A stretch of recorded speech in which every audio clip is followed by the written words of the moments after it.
동화책을 보통 엄마 아빠가 실감나게 읽어준단 말이에요. 그쵸? 그리고 주인공의 성격도 막 묘사하고 감정 그쵸. 전달. 그러면 그 감정까지 딜리버리가 되는 그러면 거군요. 이 아이는 정서감을 느끼는 감각이 막 형성이 되는 거예요. 아. 네. 그래서 대인관계력이 좋아져요. 상대방의 정서를 읽을 수 있는 능력이 생기니까. 네.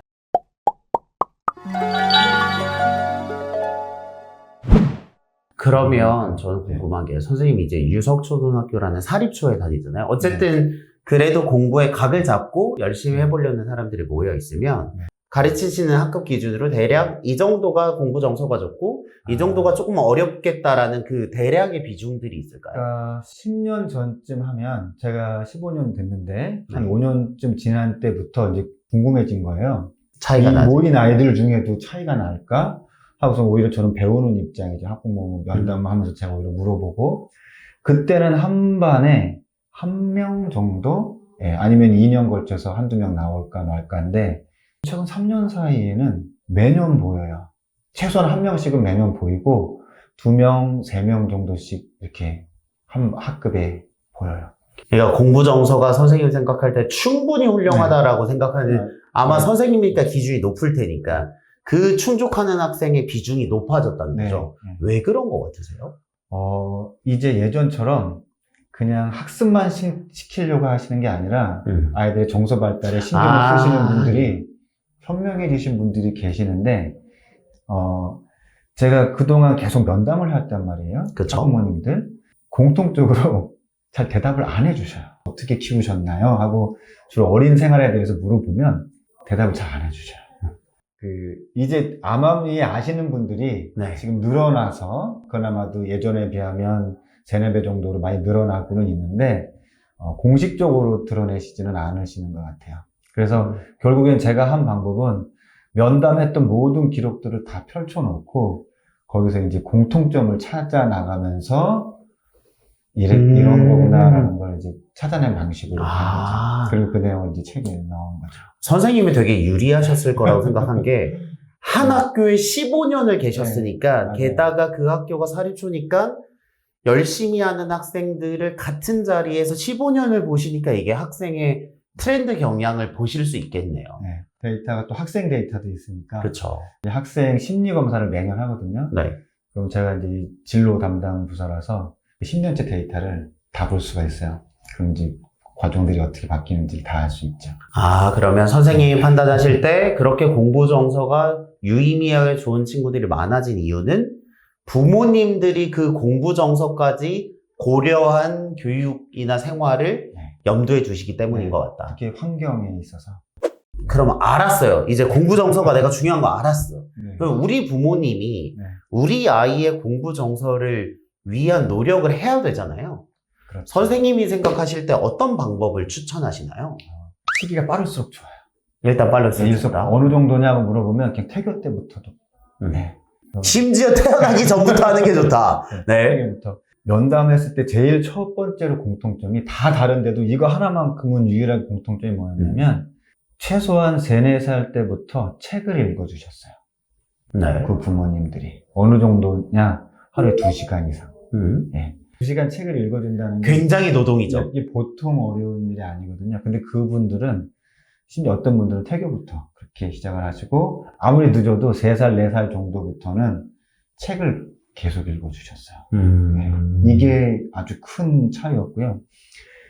보통 2살 정도만 돼도 어휘력 차이가 이미 400단어에서 500단어 정도가 차이 나거든요. 그러면 어른 입장에서는 400~500단어가 얼마 차이가 아니지만 애들 그 입장에서는 2살 입장의 아이에게 400단어에서 500단어는 집에 새로운 바깥 세상을 보는 창문이 400개, 500개가 더 있는 거나 마찬가지예요. 그래서 그때부터 시작된 그 어휘력의 차이가 계속 줄기차게 읽어주는 책, 이미 초등학교 들어갈 때부터 최소 3년 정도 차이가 나고요. 그리고 뭐가 차이가 나냐면 동화책을 보통 엄마 아빠가 실감나게 읽어준단 말이에요. 그렇죠. 그리고 주인공의 성격도 막 묘사하고 감정 전달. 그러면 그 감정까지 딜리버리가 되는 거군요. 그러면 이 아이는 정서감을 느끼는 감각이 막 형성이 되는 거예요. 그래서 대인관계력이 좋아져요. 상대방의 정서를 읽을 수 있는 능력이 생기니까 네. 이게 동화책 읽어주는 것만을 통해서 그렇게 느껴지는 거죠.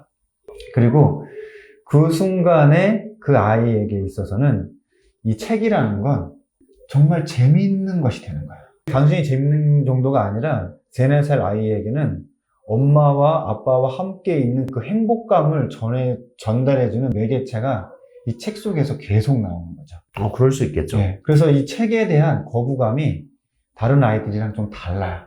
근데 초반에 스마트폰이나 영상이 주어진 아이들은 동화책을 보기만 해도 답답해하고 동화책에 나와 있는 영상이 움직이지도 않고 하나도 재미가 없는 재미가 없죠. 없어요. 그래서 공부 정서가 좋은 아이들은 교과서를 받으면 교과서 받자마자 막 펼쳐봐요. 안에 막 새로운 그림, 사진 막 그런 거 막 보고 물어보고 막 하는데 이제 이 책에 대해서 이미 안 좋은 아이들은 교과서를 받자마자 그냥 이름 쓰기도 싫어해요.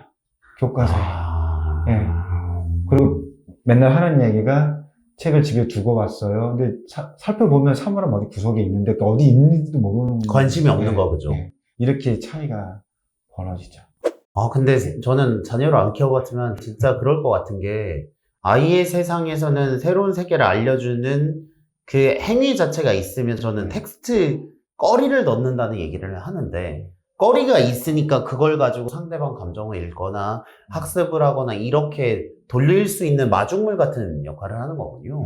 공부 정서 어떻게 해야 돼요 하면 일단 지금 당장 책부터 읽어주세요 라고 말씀을 드리는데 우리 아이는 지금 6학년인데 그러니까요. 저는 그 생각했어요. 다시 태어나야 되나? 4, 5, 6은 어떻게 해요? 그래서 3학년이 넘으면 네.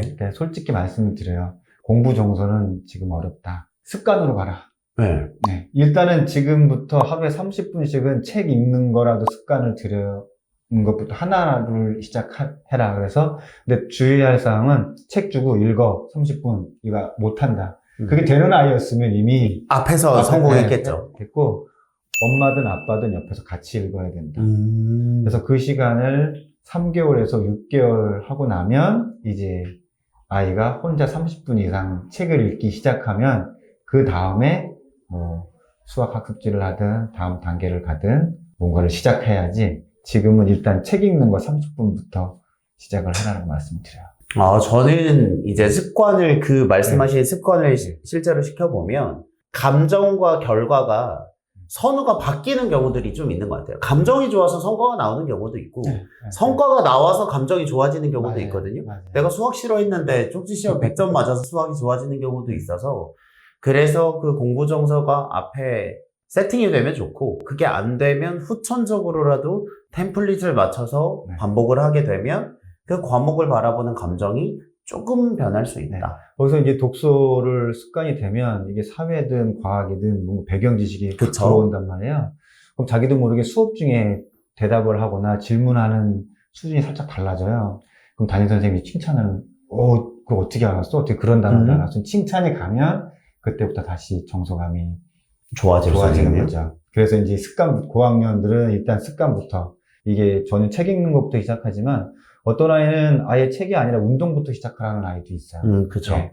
운동하고 집중하고 그 안에서 관계성이 좋아지는 것부터 이제 시작을 하거나 이거는 아이들 개별을 바라보면서 무엇부터 시작할지는 아이마다 좀 다르죠.